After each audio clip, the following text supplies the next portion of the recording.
आज की वीडियो में हम हेयर ट्रांसप्लांट के बारे में बात करने वाले हैं। हम जानेंगे हेयर ट्रांसप्लांट कैसे किया जाता है, ये कितने टाइप का होता है और इसे कराने में कितना खर्चा आता है। तो पहले हम जान लेते हैं कि हेयर ट्रांसप्लांट कितने टाइप का होता है। देखिए, हेयर ट्रांसप्लांट मुख्यतः 3 टाइप का होता है, FUT, FUE एंड DHI।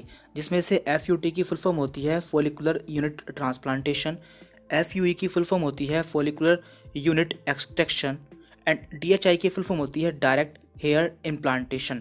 तो इनमें अंतर क्या होता है, पहले हम इसे समझ लेते हैं। देखिए, आज के टाइम में सबसे ज़्यादा FUE और DHI का यूज़ किया जाता है। तो DHI सबसे लेटेस्ट टेक्निक है हेयर ट्रांसप्लांट की, लेकिन ये काफ़ी महंगी होती है। तो पहले हम बात कर लेते हैं FUT एंड FUE मेथड की। तो इन दोनों ही मेथड में आपके सिर के पिछले हिस्से से, जिसे कि हम डोनर एरिया कहते हैं, इस हिस्से को हम डोनर एरिया कहते हैं, यहाँ से बाल लिए जाते हैं।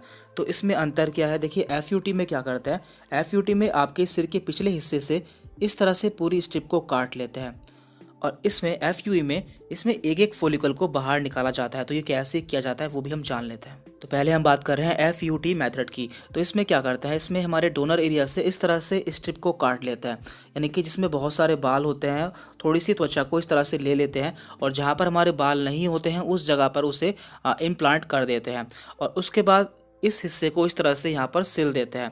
तो ये काफ़ी इन्वेजिव मेथड होता है, इसलिए इसका यूज़ बहुत ही कम किया जाता है, क्योंकि इसमें ज़्यादा सर्जरी यूज़ की जाती है और पेशेंट के घाव को भी ठीक होने में टाइम लग जाता है। अब हम बात कर रहे हैं FUE मेथड की। देखिए, बालों को तो इसमें भी निकाला जाता है, लेकिन इसमें एक एक बाल को निकाला जाता है। तो ये एक पंच होल मशीन होती है जिससे एक एक बाल को बाहर निकाला जाता है, और बाद में उसे हमारे आगे के हिस्से में जहाँ पे बाल नहीं होते वहाँ पर इम्प्लांट कर दिया जाता है। तो इस टेक्निक के बारे में हम डिटेल में जान लेते हैं। तो पहले हम जान लेते हैं कि इसमें क्या क्या किया जाता है। तो नंबर 1, लोकल एनेस्थीसिया। सबसे पहले पेशेंट को लोकल एनेस्थीसिया दिया जाता है, जिससे उसे प्रोसेस के दौरान पेन ना हो। Number 2, slit making. उसके बाद पेशेंट के जो पिछले बाल होते हैं उसमें पंच होल मशीन से उसके फॉलिकल्स को बाहर निकाला जाता है। नंबर 3, एक्सट्रैक्शन, यानी कि बालों को बाहर निकालना। And number 4, implantation. जो बाल बाहर निकाले गए थे उन्हें हमारे जिस जगह बाल नहीं होते उस जगह पर इम्प्लांट कर दिया जाता है। तो इस प्रोसेस के दौरान सबसे पहले सर्जन आपके स्कैल्प पर एक मार्किंग बनाते हैं जहाँ पर हेयर को इम्प्लांट करना होता है। दैन उसके बाद आपके स्कैल्प में एक एनेस्थीसिया दिया जाता है, जिससे आपको प्रोसेस के दौरान दर्द नहीं होता है। देन इसके बाद आपके स्कैल्प को क्लीन किया जाता है और आपके डोनर एरिया से पंच होल मशीन की सहायता से हेयर फॉलिकल्स को बाहर निकाला जाता है, और इन्हें एक साथ इकट्ठा कर लेते हैं, जिन्हें बाद में आपके फोरहेड में या फिर ऐसे स्थान पर जहाँ पे आपके बाल नहीं है वहाँ पर इम्प्लांट करना होता है। यानी कि इस प्रोसेस के दौरान आपके पिछले हिस्से से इस तरह से बाल लिए जाते हैं और इन बालों को आपके अगले हिस्से में लगा दिया जाता है, यानी कि ये आपके ही बाल होते हैं जिन्हें एक जगह से निकालकर दूसरी जगह पर प्लेस कर दिया जाता है।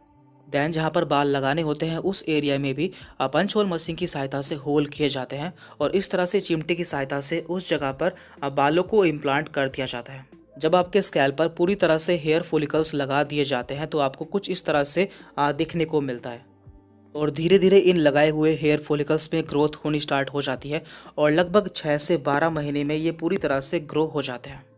अब हम बात करते हैं DHI के बारे में, जो कि हेयर ट्रांसप्लांट की लेटेस्ट टेक्निक है।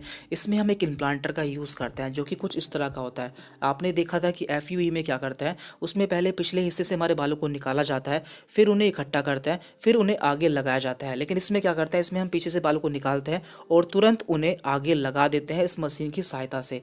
तो इस मशीन में यहाँ पर एक बाल को लगा देते हैं और उस मशीन को हमारे स्कैल्प में इस तरह से इंसर्ट करते हैं, और जो इसके ऊपर प्लगर होता है इसे हम दबा देते हैं, जिससे जो बाल है वो नीचे रह जाता है, यानी कि अंदर रह जाता है, और ये मशीन बाहर आ जाती है। इस टेक्निक में बहुत सारे इम्प्लांटर्स का यूज़ किया जाता है, और इसमें जो हेयर लाइन बनती है वो बिल्कुल नेचुरल बनती है, यानी कि बिल्कुल सीधी सीधी बनती है, लेकिन ये काफ़ी कॉस्टली होता है। अब हम बात कर रहे हैं कि हेयर ट्रांसप्लांट कराने में कितना खर्चा आता है। तो यहाँ पे हम FUE टेक्निक के बारे में बात कर रहे हैं, क्योंकि सबसे ज़्यादा इसी का यूज़ किया जाता है।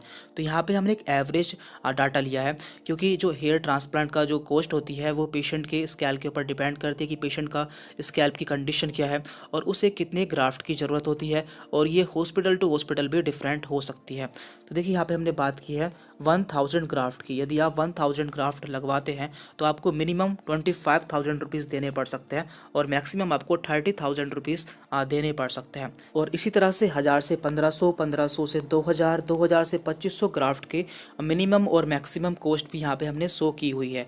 पर ये जो कॉस्ट है वो डिफरेंट हो सकती है, बस यहाँ से आपको एक आइडिया मिल जाएगा। तो आज की वीडियो में हमने हेयर ट्रांसप्लांट के बारे में बात की है। हमने आपको इसकी पूरी डिटेल देने की कोशिश की है।